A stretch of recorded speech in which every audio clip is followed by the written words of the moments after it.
My name's Pia MacDonald. I'm with RTI International. As an infectious disease epidemiologist, many people lately have been asking me about a New York Times article 2 weeks ago that looked at mice feces in New York City. Why would people do this type of research, and what could that have to do with human health? I'll be talking a lot about zoonotic diseases. Those are diseases that originate in animals and then cross over to humans. Examples include various forms of influenza, Zika, Ebola, anthrax, plague, hantavirus, and others. So with that mouse study, scientists were looking at the feces. They were looking for viruses and bacteria that could potentially cause threats to humans. Zoonotic diseases tend to be dangerous to humans in that they have very high mortality rates. So I don't know if you saw the news yesterday, but there was actually a 27-year-old woman who died of hantavirus in New Mexico. So in the news lately, besides hantavirus yesterday, we've heard a lot, in the last few years about Ebola and more recently about Zika. And both of those particularly highlight that our world is not prepared for large outbreaks, especially that cross international borders. Clap your hands if you know what it's the 100th anniversary of. I hear some claps, but not that many. But the ones that I did hear, it's the 100th anniversary of the Chevy truck in the United States. I'm impressed. I'm very impressed. But on a more serious note, and what I'm here to talk about today, is that it's the 100th anniversary of pandemic influenza, the 1918 pandemic that swept across the world for 2 years. 1/5 of the world's population got sick with influenza during the 1918 pandemic. Woodrow Wilson, Franklin D. Roosevelt, Walt Disney, kings, queens, prime ministers, soldiers, the young, the old, the sick, and the healthy got sick. 50 to 100 million people died. At that time, that was upwards of 4% of the world's population. Some communities fared much worse. Much larger percentage of their populations died. Imagine what it was like 100 years ago. Businesses were boarded up. 50% of the population could not report to work. Streets were empty. Schools were empty. In this photo, you see an auditorium in Oakland, California that was turned into a hospital ward temporarily. Imagine if this happened today. It's clear our world is not prepared. There is cause for hope. In the vaccine arena, there's a new coalition that includes philanthropic organizations as well as international governments called the Coalition for Epidemic Preparedness Innovations, and they're working specifically on 3 different vaccines for viruses which could cause pandemics. They don't have all the money in the world, though, so they're focusing on 3 different ones right now: MERS, Lassa, and Nipah virus. And there's also hope in that there's a very early stage effort to create a universal influenza vaccine that will last a person for a lifetime. Nonetheless, we put a man on the moon. We ought to be able to do that. We ought to be able to create a universal influenza vaccine that would last a person for the lifetime. I've talked a lot about influenza, but there are other diseases causing international epidemics and major social disruption. Severe acute respiratory syndrome, or SARS, is another example. It was a new disease, and there was no vaccine. It started in Guangdong, China, and then spread to Hong Kong, a dense city, spread there, and then very quickly went along international travel routes. 8,000 people in the world got sick from SARS. 700 people died. So it wasn't millions of people. Nonetheless, it caused billions of dollars of economic disruption to the world, and some even say $1 trillion. The fact that China did not report their cases of SARS before the disease had time to spread internationally, that's a very big deal. That caused the WHO to revise the international health regulations. The new regulations require that countries report within 24 hours of detecting a disease in their country that could pose a risk to the international community. That was in 2005. In 2016, after the West Africa Ebola outbreak, there was an assessment done that found that only 30% of all countries could actually comply with the international health regulations to prevent, detect, and respond to diseases before they pose a risk to the international community. They either lacked the medical staff, healthcare workers, medicines, clinics, hospitals, surveillance infrastructure, public health workforce capacity, point-of-care diagnostics, many other things. Like SARS, we have seen the rapid spread of diseases move across the world. What's happening in our world? Our population is going to double in the next 40 years. By 2050, 70% of all people will live in urban areas. The number of megacities, like New York City, will explode by 2050, as you can see on this map. With very quick expansion of cities, we see, many of you have seen this, we see slums, crowding, poverty, infrastructure that cannot keep up with the people moving in. So we get poor sanitation oftentimes, and again, very dense living. So going back to New York City, we see what happens when we're commingled with rodents and other animals. Along with this rapid population growth, we're also going to see unbelievable new amounts of travel. So now, there's a lot of travel between the highly affluent countries. So you're seeing Asia, Europe, United States. But in the future, with these major urban centers and new economies, there's going to be much more travel south to north and south to south, all across those areas that have high risk of zoonotic disease emergence. As we have seen with Ebola and Zika, we are not prepared, and we have a big problem now. But imagine how big our problem is going to be in 2050. My talk in 2018 was about the importance of global health security. We were not prepared then, we were not prepared for the COVID-19 pandemic, and we are not adequately prepared for the future. The COVID-19 pandemic has crippled our communities, our nation, and the world.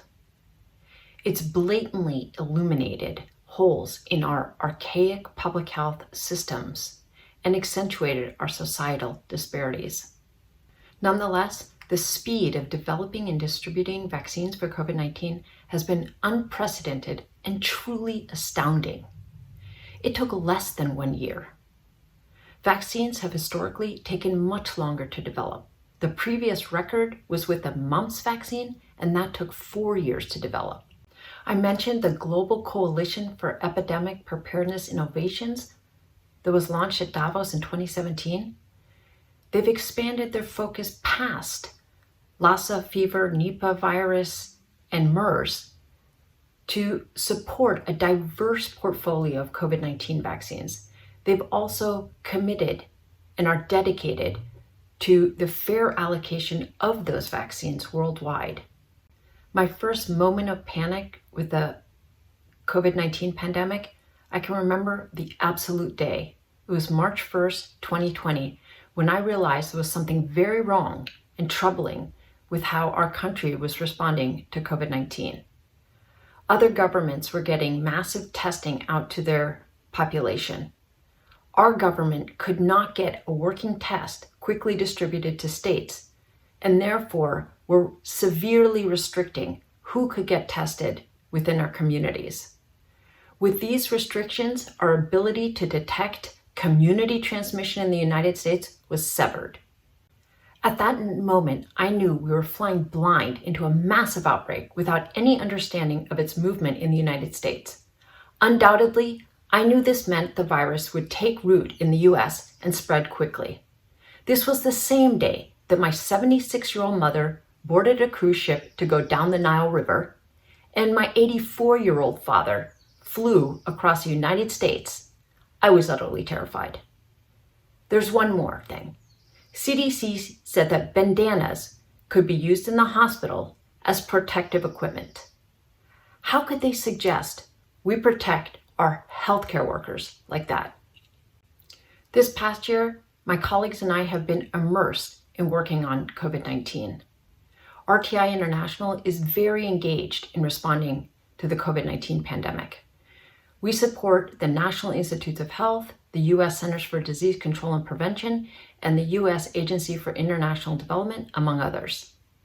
Additionally, we're working to prepare for the next pandemic of an emerging infectious disease, either of known or unknown origin. Personally, I've been very busy supporting RTI federally funded COVID-19 projects, providing subject matter expertise for internal business operations, as well as communicating scientific information about the pandemic and the epidemiology of COVID-19 with the media, both domestically and internationally, and other audiences near and far. I'm also thinking a lot about the U.S. Data Modernization Initiative and strategies to transform our public health surveillance systems for the future to maximize our ability to detect and respond to outbreaks. As part of that, I worked with the RTI data scientists to develop a real-time national dashboard for COVID-19 epidemiologic indicators at the county level. Where do we need to focus now to contain SARS-CoV-2? We need to untangle COVID-19 vaccine hesitancy in the United States. COVID-19 is now a vaccine-preventable disease. We need to get the vaccine to those who need it most, near and far. This will alleviate needless suffering and deaths. Highly accurate, trusted, inclusive, and accessible communication is critical. We need to stick to public health interventions that we know work, like masking, testing, and isolation. We need to carefully be monitoring the variants and expand our genomic sequencing by leaps and bounds. We need continued development of vaccines, vaccine boosters, and effective therapeutics. For the next pandemic, we can do better. We can avoid losing so many people. Trust in leadership is critical, whether it be the nation, a state, a company, an organization. To engender trust, leadership teams must reflect their constituents so that people feel included and represented. Any federal leadership, such as the COVID-19 task force, must reflect the U.S. population. For the first year, it certainly didn't look like me, and it certainly didn't look like the diversity of the United States. Trusted leaders need to be empowered to disseminate timely and accurate information based on science, providing unambiguous, easy-to-follow guidance for individuals, communities, schools, businesses, healthcare settings, etc. is paramount. We do not need to individually be developing all those on our own. How will this all end? There are precedents we can look at. For example, with measles, we have a vaccine, but we still have measles outbreaks from time to time. Similarly, despite eradicating polio in many areas of the world, we still have pockets where polio remains a problem. I expect SARS-CoV-2 to be similar. We're going to have some of the same challenges that we have faced with measles and polio and other diseases where we should have been able to eradicate them in theory with vaccines, but what we haven't been able to do in practice. It's important to understand that it doesn't matter if we eradicate SARS-CoV-2 in the United States alone. We have many people who travel outside the United States and many people that visit the United States. Over time, COVID-19 will become more manageable in our daily lives, especially with the vaccine and more effective therapeutics. What can we collectively do to advance our health security? We need an all-of-society effort to get past this crisis. As a nation, we can lead and contribute significantly to global efforts, such as the Coalition for Epidemic Preparedness Innovations that I mentioned earlier, the COVAX initiative, as well as the Global Health Security Agenda and WHO.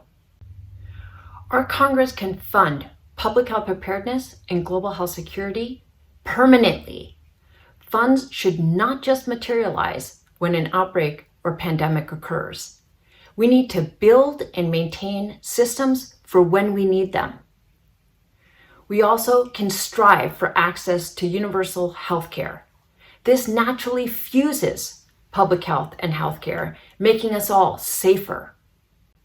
Critical is bringing our public health and surveillance systems into the future, leveraging advances in the private sector to modernize and reimagine bold solutions to our older systems. The private sector is a critical partner in pandemic response and for growing future disease threats as they emerge. They can urge Congress to invest in health security. They can continue to drive innovation and creative solutions. And we can create systems and processes for government to engage the private sector quickly in the event of an emergency. We're inextricably intertwined with the rest of the world when it comes to our health, economy, supply chains, travel, and people. As the old adage goes, a parent is never as happy as their least happy child. This pandemic is similar. We'll not be entirely back to normal until COVID-19 is controlled in the pockets of our cities, our states, our nations, and around the globe. I want to call on the broad SwitchPoint audience for bold and innovative solutions now and for the future. Thank you.